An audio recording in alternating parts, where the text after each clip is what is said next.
Hi all and welcome back to episode 3 of the Blair White Brief, your regular Friday morning, afternoon and evening debrief of the week that's just gone by and the brief of the week that's just about to come. Looking back at last week, it was an interesting weekend. I'm not sure what we particularly gained from it. But we'll run through the Saturday and Sunday card. So Saturday, most of the action, or most of the good action certainly, was over in England at Warwick and Kempton. And I think the most impressive performance of the weekend was at Warwick in the Leamington Novices Hurdle with Beakstain for Dan Skelton.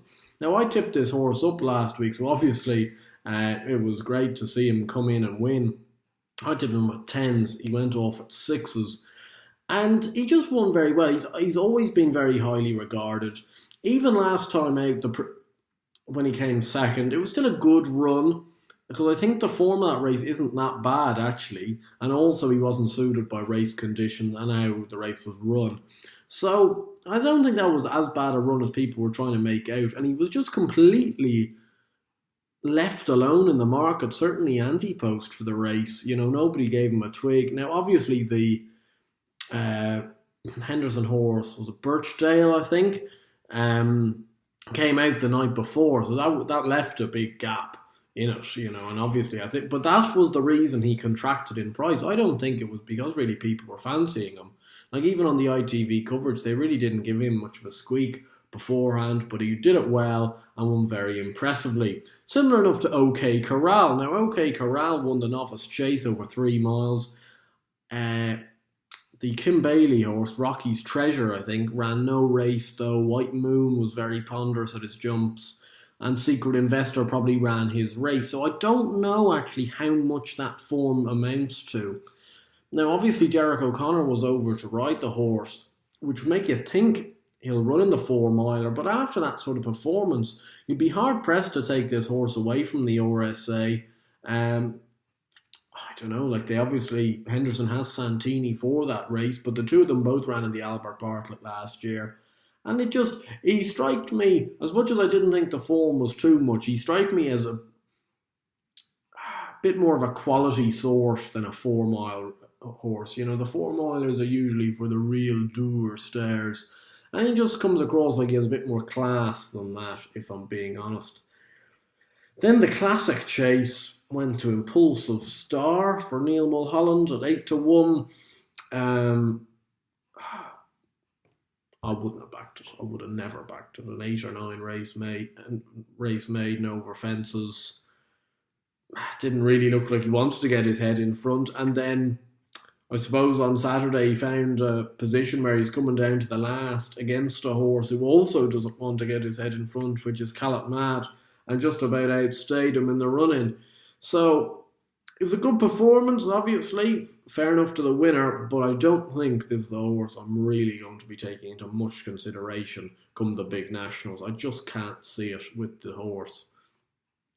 Then over at Kempton, top-notch beat Charbel, and Black Courtin actually ran a very good race, I thought, considering he's clearly just not a 2.5 mile horse. He needs 3 miles. The problem for Black Courtin is, where do you put him? He's obviously a 3 mile horse, but he's probably not a top-notch 3 mile grade 1 horse. He's too high in the handicap to run in handicaps, as was shown in the Hennessy. He's running around off 12 stone. So it's an impossible position for them, really, to be in. So I don't know where they go from now. But Black Courtin, he's still an admirable sort. He always seems to run his race.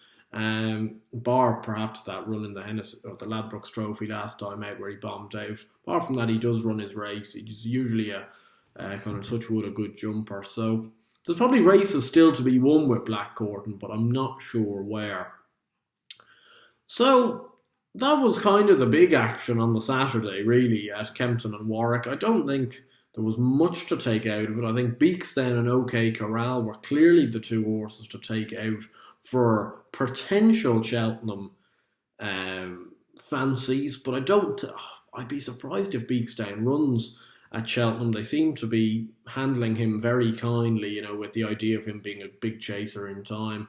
And OK Corral will either win in the 3 mile or the 4 mile novice chase. and isn't without a fair shout in either race. And then over on Sunday at Punchestown, the big race was the Moscow Flyer Novice Hurdle, of which Felix Desjy won very well from the front under Sean Flanagan, stepping in for Davy Russell, who picked up a fall earlier in the card, and has now been trimmed into 12s or 14s for the Supreme Novices. Now, if you want to take 12 or 14 to 1 on Felix Desjy, fair enough. I just cannot see it. I don't know whether this is a sign of whether the Supreme Novices is as bad a race as we think, which is probably fair. But my God, surely you couldn't be backing this horse. He doesn't have a clue. He's not going to get a freebie out in front in the Supreme Novices. I'm sorry. And to make all in the Supreme Novices, you have to be as good as a Vautour or something like that. Is Felix Desjy Vautour? No, he is not. I would not take 40 to 1 on Felix Desjy. Perhaps that might get a pie on my face by the end of the year when he's hacked up in the Supreme, but I wouldn't back Felix Desjy with my worst enemy's money. I just can't have him as a horse. I think he's gone in the head, really. Some days he fancies it, some days he really doesn't. And as I say, I don't think he's going to get the freebie out in front that perhaps he needs to win races. He might be able to collect at a grade 2, grade 3 level, but that was a hopeless Moscow Flyer Novice Hurdle. You've Jetez coming in, having won an ordinary enough handicap hurdle at Leopardstown, and he's coming second in a grade 2. It kind of blows my mind how poor that race was, considering such an illustrious list of winners over the years, and you've got these muppets rocking around in it. I know that could be a little bit harsh, but it just didn't strike me as any sort of race, really. Then we move on therefore to this weekend's action, of which the main race is the Clarence House Chase at Ascot, the Grade 1, 3 runners declared, Altior, Fox North and Diego de Charmille. And this is going to be the main talking point for the brief today, which is Grade 1s, quality Grade 1s over quantity Grade 1s.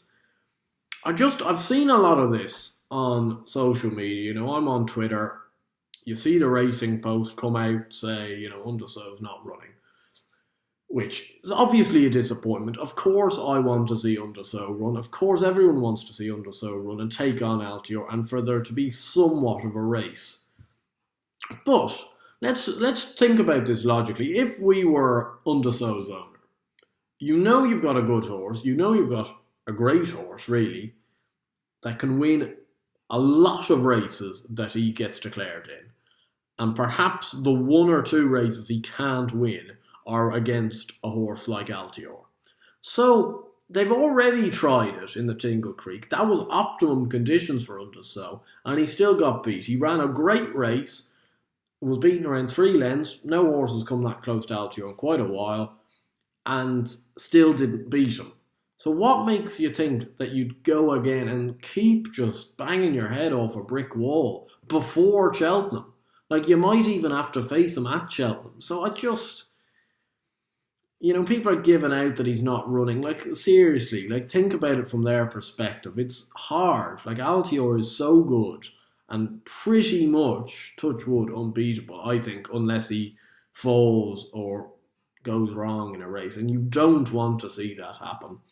Obviously, that means that Altior is 1 to 8 or 1 to 7 or something, so he's not backable. But look at the amount of races that comes on every Saturday, every Sunday, every day of the week. But seriously, on a Saturday, there's 5 or 6 cards between England and Ireland, which means there's around 40, 42 races.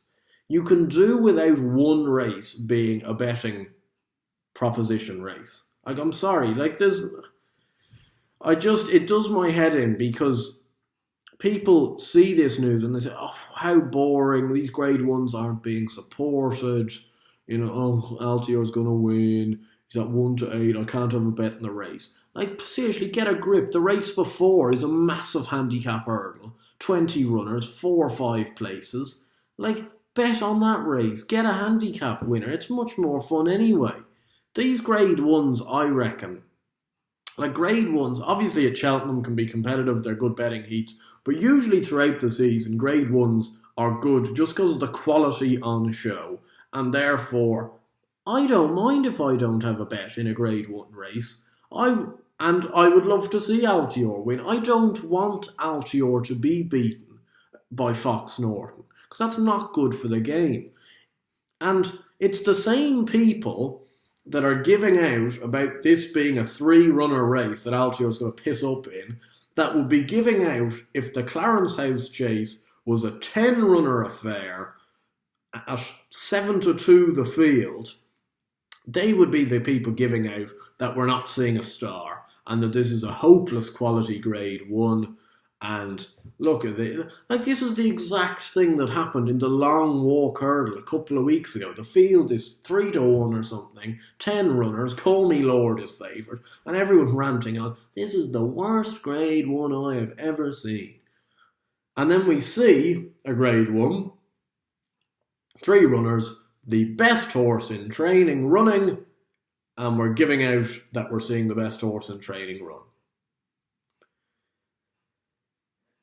I don't know whether it frustrates other people, but it's just something that gets on my nerves because there's so many other betting propositions of races that there should be some races, not all races, but obviously just some races throughout the year that it is better off to just watch and hope Altior goes round winging fences and wins by 15 lengths at 1-7. You've no investment in the race. You couldn't care less, really, about the other horses. You just want to see a star win like a star should. And that's my point of the brief for this week. So, you can take what you want. Do you want these grade ones to be like the long walk hurdle and there to be good betting races, but good each way races for a grade one, but you're seeing no star? Or do you want to see a star? Because when Altior retires in 5 or, well, I don't know, not 5 or 6, in 3 or 4 years' time, we're all going to be moaning that we didn't respect and we didn't enjoy Altior as much as we should when he was around at his peak. He could be injured next year. Like, you see what happened to Douvan, and it's something that I personally feel like, I know I love Douvan, but I never, I suppose, he enjoyed his novice chase races enough. Like, 'cause I just thought, well, he'll be around for years winning these races easy. He's not. Like, he hasn't run to form ever since his novice year. So it can happen. These horses are fragile, and therefore, as long as we see them out, we should be supporting them and hoping that they do the business. Other than that, I'll just quickly run through some of the races, because I know I've been ranting on quite a bit about Altior and that, but it just is something that I want your views. Do you want quality or do you want quantity in your grade one races? I think the Mare's Hurdle at Ascot, I think Magical Light for Jessica Harrington, I know he's the favourite, or she's the favourite, but she should go close. I would not have a strong say in the Mare's Hurdle. I like Benatar in the handicap chase. I've always liked Benatar. He's ranked 5-1 at the moment. I'd get on that. There's loads of good racing at Haydock that we can have a bet in, would you believe? Because it's good racing. Mr. Fisher should win, but I wouldn't back it at the prices. I back Global Citizen in the new one, Unibet Hurdle. I think he ran an alright race, actually, at Kempton, just probably ran himself off his feet more than anything. And in the Peter March chase, I would be going for De Klondike for David Pipe, because I won on him last time in the Tommy Whittle. He's a strong stayer, and Tom Scudamore seems to get the best out of him. Anyway, that's enough for the brief episode 3 on this Friday of action. As I said before, I want your opinions. Do you want quality grade ones or do you want quantity grade ones? It's always quality for me. Let's hope Altior puts in a fantastic round of jumping and wins at a hack canter. I'll see you next week.